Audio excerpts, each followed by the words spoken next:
Copycats and builders, the challenges of Bitcoin education. As a European who has been working in Bitcoin education and adoption on the ground in Africa since 2020, I don't claim to understand all the cultural, social and economic nuances at play. But sometimes being an outsider allows you to offer useful insights without claiming authority. When I visited Zimbabwe and Botswana the first time to learn if and how Bitcoin actually could challenge the wealth-extracting, inflationary and exclusive traditional money system, I only found 1 or 2 grassroots education initiatives on the whole continent.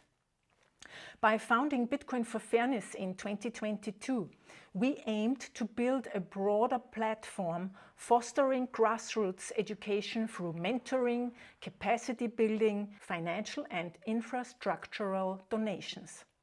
We have been instrumental in supporting several initiatives from their early stages to becoming established communities since then. Now there are around 50 to 60 initiatives spreading education through local meetups or online sessions on the whole continent. Or at least they say so. If you're following Twitter or Nostr, you can see all those projects popping up, many sharing pictures of graduations, workshop cohorts holding up certificates, or videos of how another merchant was onboarded to accept Bitcoin. This all looks like a great success. But if you are on the ground, visiting these places, talking to people, watching educators at work, you start getting worried, because you will notice that often the impact is minimal if it exists at all. Onboarding merchants, taking pictures of graduates, posting them on Twitter and Nostr is not enough. Orange pilling, as it's being called, your taxi driver and then vanishing forever and leaving them alone with their maybe 200 sats in a custodial wallet because that's easy, is not Bitcoin adoption. If you don't have people on the ground purchasing something with Bitcoin, the merchants will soon stop accepting it. Because why worry about keeping apps updated, keys secure and learn about volatility? It's too much headache, and even more if the merchants themselves don't have the opportunity to restock or pay for their own needs with Bitcoin because there are no peers to exchange it to local currency and no other shops accepting Bitcoin. If there is no one on the ground to contact in case of questions, problems or for guidance, people will feel Bitcoin is just another scam. There seems to be the idea that if you go and copy and paste community projects that have been successful in other countries, you will get support and funding from abroad. I have to tell you, this is not working. How do I know? I have seen many grant applications and followed projects closely in the last 5 years. You cannot expect to start a Bitcoin podcast, publish 1 episode only, or spread the message that you have a concept for a wallet specific to your country without ever showing a prototype or a demo, and then reach out to organizations and donors and think you will be funded. You have to deliver proof of work first. Where is the minimum viable product, the prototype? What are your ideas around it? What issues are you solving with your product? How is your solution helping your community, country or region? What's the budget to build it? How do you want to build it? Who will maintain it? How will you earn money with it? And on and on and on. You need to have answers to all these questions first. I have heard of some Bitcoin educators who use open source courses but still charge participants in low-income African countries. This raises questions about their motivation and ethics.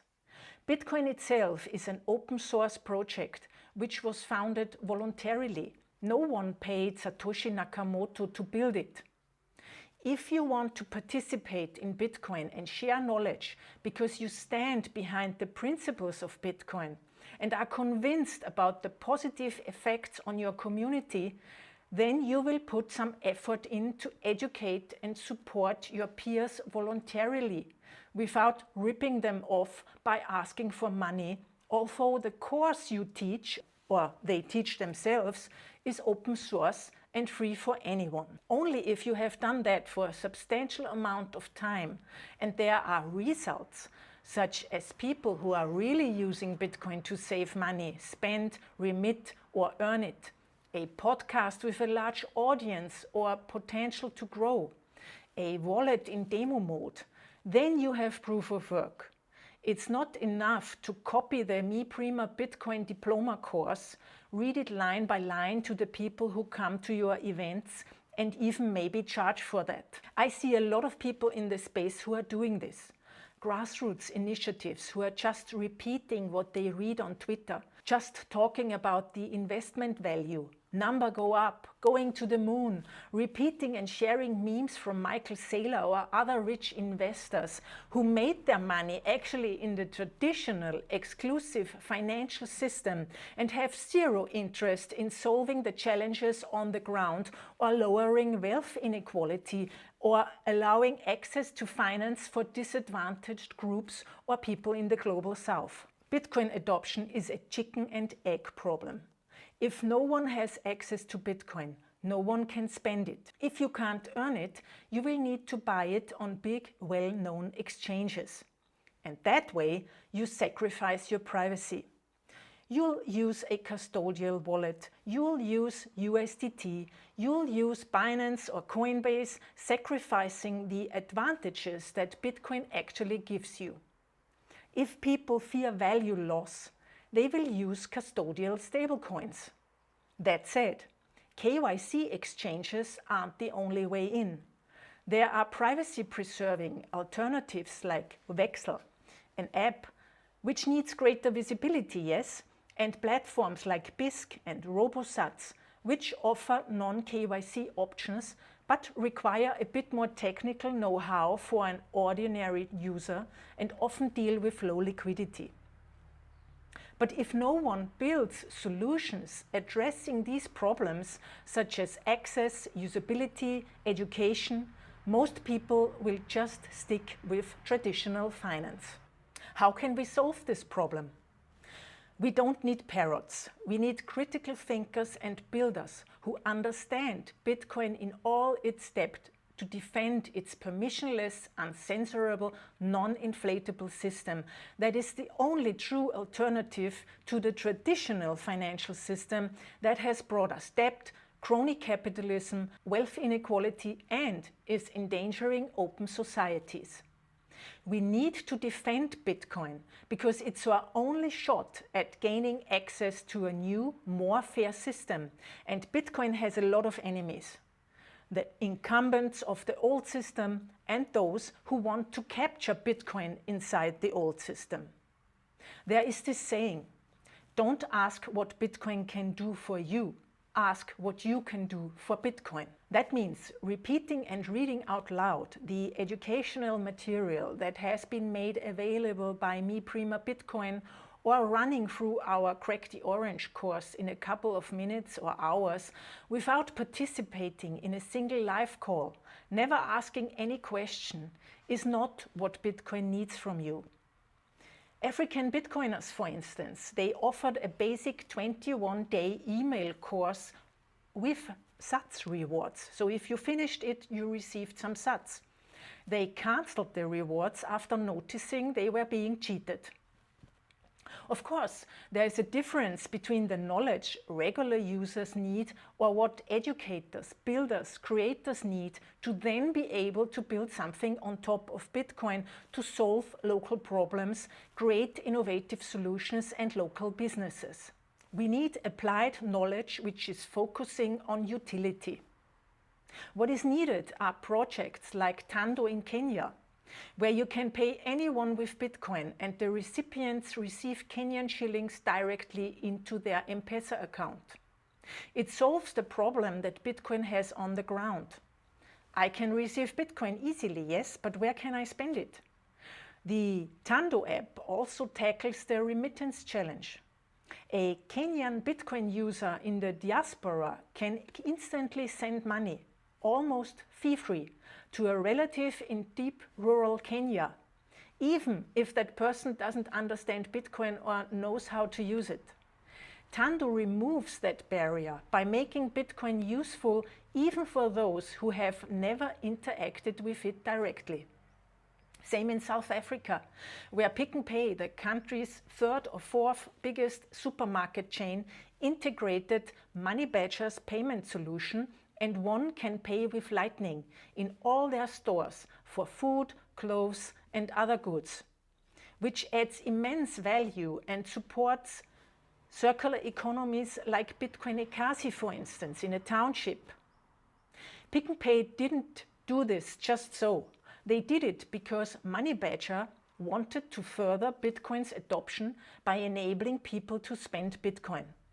They then proposed and presented a viable solution, and only then Pick n Pay adopted it. What is needed are locally grown initiatives like BitDevs Nairobi, BitDevs Zambia, or DataDevs, which is fostering cohorts of female developers in Kenya, or Africa Free Routing. All initiatives offering a pathway for people to become Bitcoin or Lightning developers, usability experts, designers, and builders, understanding the challenges of everyday people with money in their specific region, and creating innovative solutions based on Bitcoin's principles. And last but not least, we also need African investors who are funding these startups, interested in spurring businesses around Bitcoin and decentralized technology in their own countries.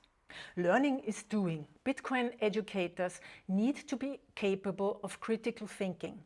By repeating and reading other people's slides, you are not truly learning. While open source courses and ready-made slide decks are incredibly useful starting points, especially for new educators or those working in low-resource settings, learning is understanding what you are talking about, being able to rephrase it, to put it into the context of the situation of the person you are talking with. Understanding is when you can explain something in your own words.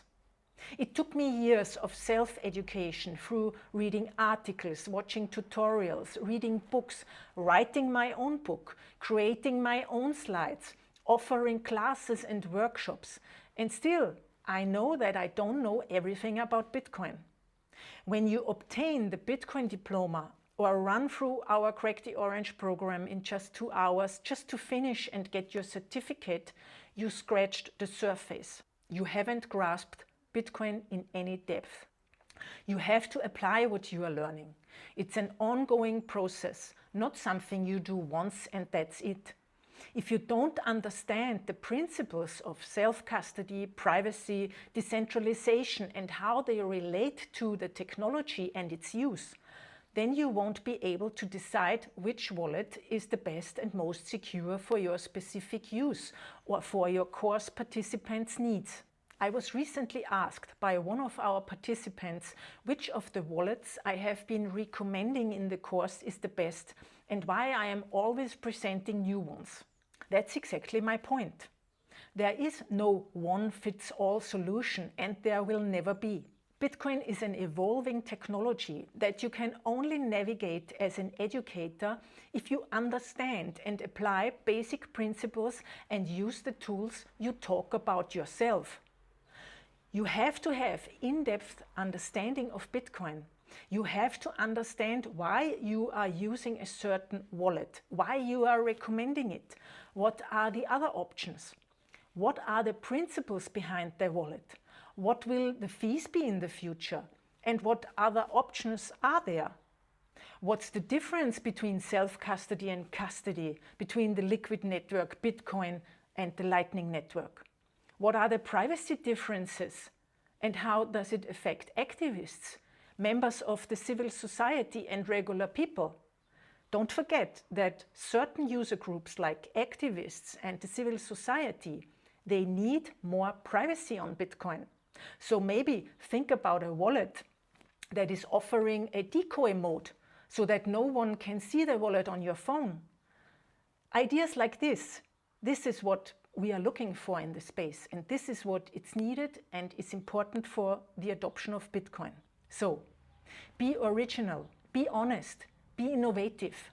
This is meant to be an invite for you to get innovative, be original, foster your creativity, connect with others, build your own solutions for specific user groups and use cases. I'm not pointing a finger on what doesn't work just to say something. I want to open a discussion about Bitcoin that encourages originality, critical thinking, and puts honest, hardworking educators, builders, and initiatives in the spotlight. Hello, my name is Anita Posch, and if you liked that video, please subscribe to my channel now to inspire me to create more content like this. And if you want to learn more about Bitcoin, then sign up for my free weekly Bitcoin newsletter at anita.link/news.